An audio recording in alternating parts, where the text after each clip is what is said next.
Assalamualaikum warahmatullahi wabarakatuh. Waalaikumsalam.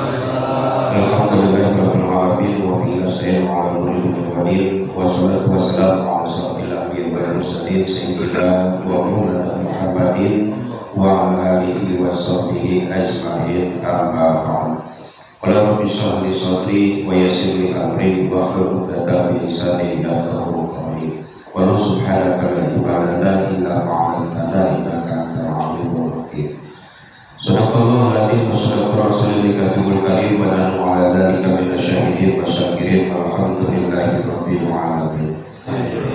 Puji syukur kepada Allah Subhanahu wa taala yang alhamdulillah pada kesempatan malam ini kita bersama-sama duduk kembali, bertemu kembali. Mudah-mudahan kita semuanya selalu diberi kesehatan oleh Allah Subhanahu wa taala sehingga kita semuanya bisa menggugurkan kewajiban kita, yaitu taklim di Mushola Al-Khairiyah yang dilaksanakan pada setiap malam minggu. Salawat dan salam semoga tercurah limpahkan ke baginda alam, yaitu Nabi Muhammad Sallallahu Alaihi Wasallam. Hadirin jamaah insyaallah dimuliakan oleh Allah Subhanahu wa taala. Alhamdulillah tidak terasa kita sudah memasuki tahun baru Islam 1445 Hijriah.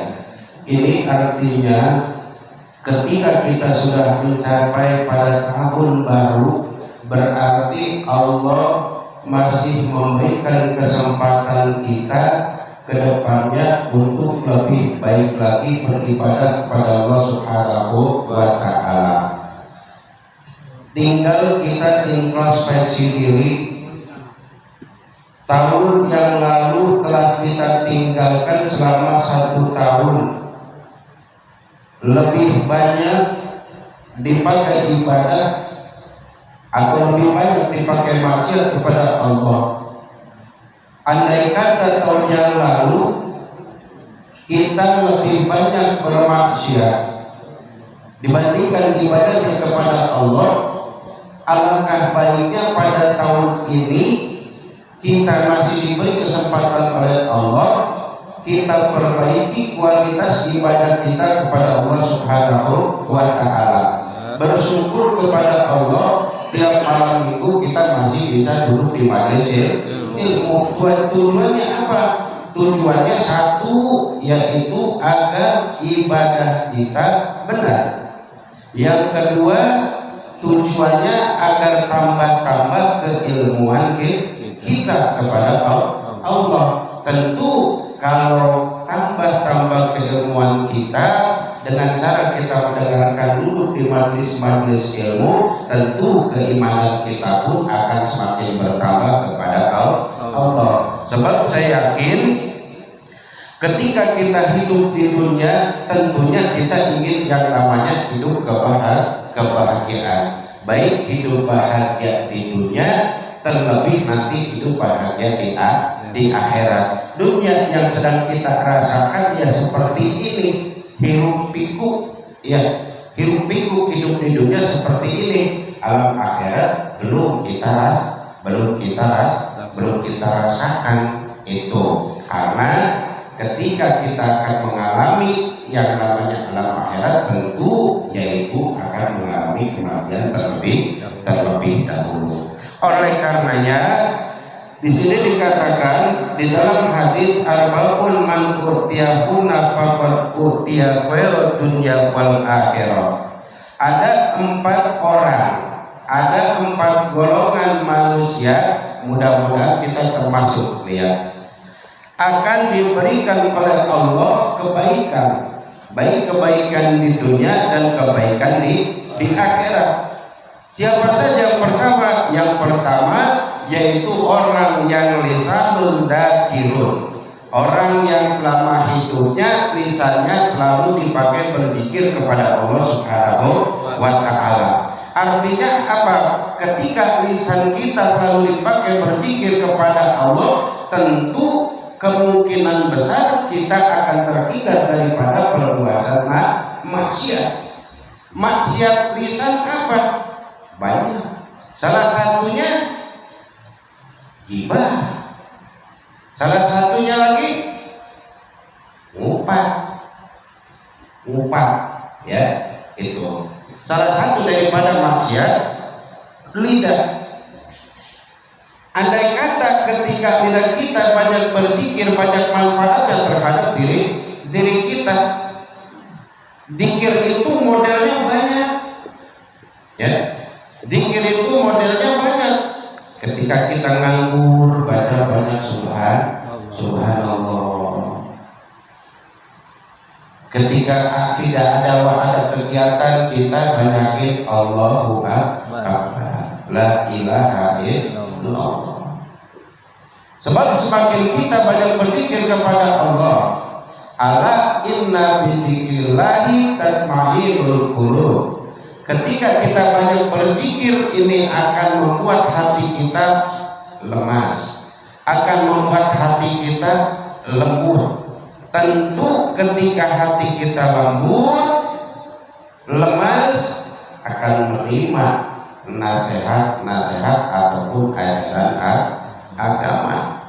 Tentu akan mudah kita mendapatkan ilmu itu ya, dalam artian hatena telas, tidak keras, lulus hati itu. Jadi perbanyak berzikir kepada Allah. Zikir itu tidak harus punya wudhu, Pak. Saya malas wudhu. Namanya berzikir. Cuma ada zikir yang dimakruhkan, yang tidak diperbolehkan. Di mana? Ketika kita berada di kamar mandi, atau zikir makruh. Dan Allahu Akbar. Itu makruh, nggak boleh. Sama istighfar sama astagfirullahaladzim. Kalau mau gampang pakai daun talus, kalau lama diteun. Yang buat berjubluk. Itu makruh. Ya. Jadi tidak boleh. Tidak dalam keadaan berwudu pun boleh. Bagus-bagus dalam keadaan berwudu, di mana kita dalam keadaan suci, kita mohon sama Allah, kemungkinan besar cepat dikabul. Kalau misalnya kita sedang keadaan bersuci, itu kita lagi dagang, subhanallah terus tidak boleh keras lagi, Pak. Yang penting mah terdengar sama diri sendiri. Ya. Boleh keras, boleh, takutnya karena kita takutnya karena dikirnya terasa banget. Astagfirullah juga orang itu stres sekali, takutnya begitu. Ada aja orang mah ya itu.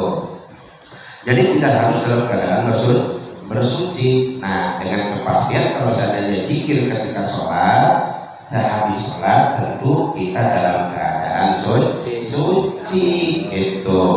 Males DPS bikin wudhu menang wudhu bagus-bagus. Cik Rasul dianjurkan kalau kita mau tidur, dianjurkan bagus berwudhu sebagaimana wudhunya kita mau sholat. Takutnya, Pak, ya, takutnya yang kita takutkan ketika tidur itu kita udah dititik tulis oleh Allah malam ini kita akan meninggal dunia. Kita kan udah tahu. Rasul anjurkan berwudu dalam keadaan suci itu ketika kita dicabut nyawa dalam keadaan bersuci. Tuh. Itu. Ketika dicabut berarti dalam keadaan suci. Tuh. Begitu anjurannya, ya. Wudu sebagaimana kita mau melaksanakan sholat. Mudah-mudahan nih kita kebanyakan ya, termasuk semua lidah kita basah tiap hari ya, pakai zikir, lain ketemu lain ngopi basahnya sama zikir. Subhanallah kan berat itu timbangannya. Subhanallah, alhamdulillah, wa la ilaha illallah, wallahu akbar. Ringan diucapkan tapi berat timbangannya di hadapan Allah. Subhanallah, alhamdulillah, wa la ilaha illallah, wallahu akbar. Atau zikir model apa aja dah boleh. Ya. Gampang-gampang itu. Gampang-gampang boleh. Ya, astagfirullah, astagfirullah. Bagus. Ya, penghapus dosa. Yang kedua, orang yang hatinya selalu bersyukur.